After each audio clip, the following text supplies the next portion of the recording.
నెల్లూరు జిల్లాలో thanks to Gandhiji పేరుతో VRC centre నుంచి గాంధీ బొమ్మ వరకు టీడీపీ నాయకులు ర్యాలీ నిర్వహించారు. పురపాలక మంత్రి పి నారాయణ, ఎమ్మెల్యేలు సోమిరెడ్డి చంద్రమోహన్ రెడ్డి, కురుగొండ్ల రామకృష్ణ, కోటంరెడ్డి శ్రీధర్ రెడ్డి ఈ కార్యక్రమానికి హాజరు కాగా ర్యాలీగా గాంధీ బొమ్మ వరకు చేరుకున్నారు. అనంతరం గాంధీజీకి పాలాభిషేకం నిర్వహించారు.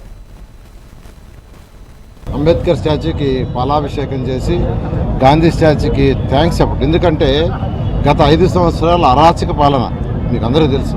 అరాచక పాలనలో ప్రజలు అసలు భయభ్రాంతులు అయిపోయారు.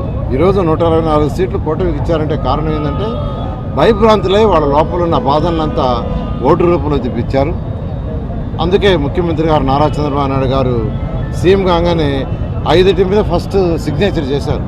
ఏదైతే ప్రజలకి ముఖ్య అవసరమో అటు విద్యార్థులు ఉద్యోగాలు రాక సఫర్ అయ్యే చదువుకున్న వాళ్ళకి కానీ, లేదా పేదలు నిరుపేదలకి తిండి విషయంలో కానీ, అవాతాతలకు పెన్షన్ కానీ, వాళ్ళ పెన్షన్ పెంచడం కానీ, ఇలా 5 కార్యక్రమాలకు యాక్చువల్గా సిగ్నేచర్ చేయడం జరిగింది.